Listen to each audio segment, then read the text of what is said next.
تیرے رزق کی بندش ہے، اچھی طرح سوچ سمجھ کے ایک بات مجھے بتانا، ایسا ہو سکتا صحیح ہے ویسے کہ اللہ نے کسی بندے کی طرف رزق بھیجا ہو اور کسی بندے نے رستے میں روک دیا ہو؟ نہیں سمجھ آئی بات کی شاید۔ اللہ نے بندے کی طرف بھیجا ہے کہ فلاں بندے کی طرف رزق جائے گا اور درمیان میں کسی نے بندش کرا دی۔ آپ کیسی بات کرتے ہیں؟ آپ کس طرح اتنے کمزور ہوتے ہیں؟ یہ ہمارے صوفیاء، یہ تصوف، یہ طریقت، یہ پیری مریدی، یہ تو ذہنی طور پر طاقتور کرتی ہے بندے کو، یہ تو توحید کی میچ چکھا دیتی۔ یہ تو وہ فقر ہے جو جناب ابو ذر کا فقر ہے، فقر ابو ذر ہے، یہ تو بندے کو بے نیاز کر دیتا۔ تو یاد رکھیے گا کہ اللہ کے رسول صلی اللہ تعالی علیہ وسلم نے ہمیں داعیہ اللہ بن کر ذہن سازی کی، حضور نے ہمیں مضبوط کیا، ہماری اللہ کے محبوب نے تربیت کی۔ یعنی جب سے دیکھا ہے لباس بشری میں تمہیں، ہر فرشتے کی یہ خواہش ہے کہ انسان ہو جائے۔ حضور نے اس طرح کی گھر میں فاقہ کشی فرمائی کہ فاقے سے پیار ہو گیا دنیا میں، سادہ طرز زندگی اختیار فرمایا جو آسان ہوتا ہے، اور ذہنی طور پر لوگوں کو دیکھیں نا، لوگ غربت دیکھ کے روتے۔ دیکھیں میں یہ نہیں کہہ رہا کہ آپ غریب ہیں تو امیر ہونے کی کوشش نہیں کرنی چاہیے، جدوجہد کریں، کوشش کریں، لیکن ایک اور پہلو بھی ہے اس کا، اس کو بھی ضرور ذہن میں رکھیں۔ حضور علیہ السلام موٹے بان کی چارپائی پہ آرام فرما تھے۔ آپ کا نہیں مجھے پتا آپ یہاں کیا کہتے ہیں، ویسے ہمارے ہاں موٹے بان کی جو پرانی چارپائیاں ہوتی تھی اسے کہتے تھے مونجدی منجی، یہاں بھی یہی کہتے ہیں؟ چلو ہلکا ہلکا بولو یار، یہی کہتے ہیں؟ چلو ٹھیک۔ تو موٹے بان کی چارپائی ہوتی تھی تو اس پر کبھی گرمیوں میں لوگ کرتا اتار کے یا باریک کرتے کے ساتھ لیٹتے تھے تو اٹھتے تھے تو پشت پر نشان پڑ جاتے تھے۔ تو صحیح بخاری میں موجود ہے، نبی کریم صلی اللہ تعالی علیہ وآلہ وسلم آرام فرماتے موٹے بان کی چارپائی پہ، جناب عمر ملنے آئے تو سرکار جناب عمر کی ملاقات کے لیے اٹھ کر جب بیٹھے تو حضور کی پشت مبارک پر موٹے موٹے نشان تھے چارپائی کے۔ اب جناب عمر جتنے مرضی سخت تھے پر محبوب کی محبت میں بھی بڑے کامل تھے، ان کی آنکھوں میں آنسو آ گئے، اور جو سوچ انہوں نے بیان کی، جو اپنا درد انہوں نے بیان کیا، وہ بڑا محبت سے لبریز تھا۔ عرض گزار ہوئے یا رسول اللہ صلی اللہ تعالی علیہ وسلم، وہ کیسر و کسرا اللہ کے دین کے دشمن، وہ بڑی آسودہ زندگی گزارے، نرم اور گداز بستروں پہ آرام فرمائے، ساری سہولیات ان کو میسر ہو، اور آپ اللہ کے حبیب ہو کے، لاڈلے محبوب ہو کے آپ کا یہ حال ہے کہ پشت مبارک پر بان کی چارپائی کے نشان پڑے ہوئے۔ آپ نے بات کو سمجھنا ہے۔ حضرت عمر عرض کرتے ہیں حضور وہ دشمن ہو کے آرام میں اور آپ بظاہر تکلیف میں، تو ایک سوچ یہ تھی، لیکن میرے نبی نے اس سوچ کا رخ بدل دیا۔ حضرت دیکھیں نا، ہمارا اگر کوئی دکھ بیان کرے تو ہم کہتے ہیں یار ہاں بڑی تکلیف میں ہوں، دعا کرو، محنت تو بڑی کرتا ہوں، ہمارا حال یہ ہے۔ لیکن رسول اللہ صلی اللہ تعالی علیہ وسلم چونکہ داعیہ اللہ ہے، حضور نے زاویہ نگاہی بات کا بدل دیا، سوچ کے دھارے بدل دیے۔ حضور فرمانے لگے عمر کیا تم یہ پسند نہیں کرتے کہ وہ دنیا میں تھوڑی آسانی اور سہولت اختیار کریں اور آخرت میں رسوا ہو جائیں، اور ہم دنیا میں تھوڑی دقت برداشت کریں اور آخرت کی ساری عزت اللہ ہمیں ہی عطا فرما دے؟ ہمیں آخرت کا سکھ درکار ہے۔ آخرت، دنیا میں جو لوگ سکھ تلاش کرتے ہیں وہ بہت سارے دھوکے میں ہوتے ہیں۔ کیوں؟ اس لیے کہ پیدا کرنے والا کہتا ہے لَقَدْ خَلَقْنَا الْإِنسَانَ فِي كَبَدٍ، ہم نے انسان کو مشقت میں پیدا کیا ہے۔ جب یہ آیا ہی مشقت میں ہے تو اس نے رہنا بھی مشقت میں۔ تو سکھ ڈھونڈنے کے نام پر پریشان نہ ہو، طاقتور اپنے ذہن کو کریں، پوری محنت کریں، جدوجہد کریں، کوشش کریں، لیکن اگر اللہ کی حکمت یہی ہو کہ ہم نے اسی طرح کی سادہ زندگی میں رہنا ہے تو پھر اپنے رب کریم کی حکمتوں پہ راضی رہیں۔ پھر کچھ ضروری ہے کہ ہر حال میں آپ پریشانی ہوں گے اور بے چینی ہوں گے اور معاذ اللہ ایسے جملے کہیں گے جو جائز ہی نہیں شریعت میں بولنے. تو ایک تو یہ بات ہو گئی. دوسری بات یہ ہوتی ہے کہ بعض لوگ نا انجانے خوف کا شکار ہوتے ہیں.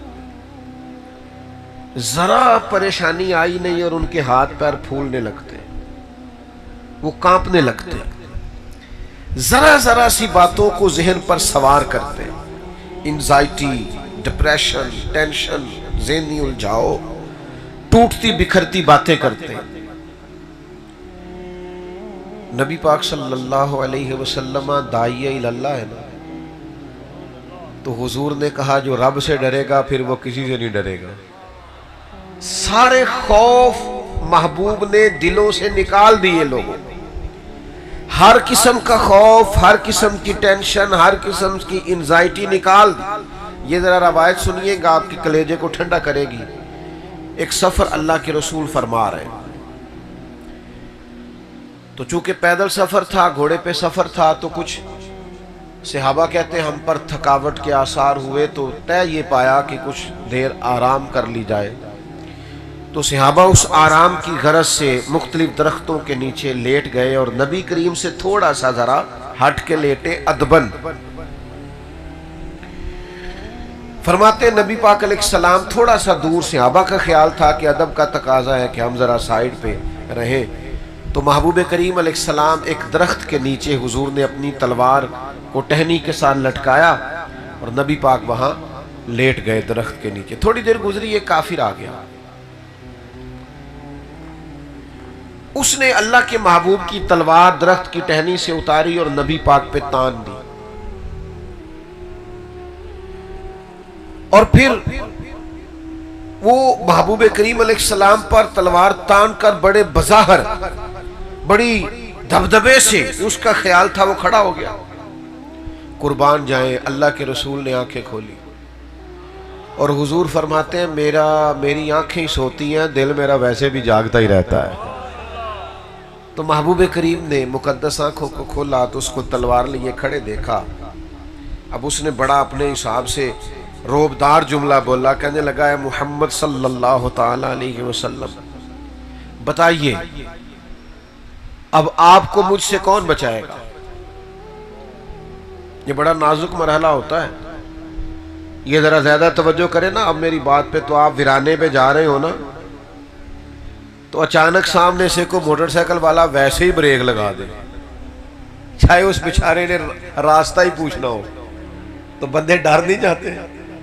یعنی چھت پہ رات کو چاہے بلی ہو, لیکن وہ ذرا کچھ کھٹکنے کی آواز آئے نا, آپ کی نہیں بات کرتا ویسے میں, لیکن کچھ لوگ ایسے ہوتے ہیں کہ چھت پہ ذرا کسی چیز کے بجنے کی, کھٹکنے کی آواز آئے تو بیچارے اتنے ڈر جاتے ہیں تکیے کے نیچے سے موبائل بھی نہیں نکلتا.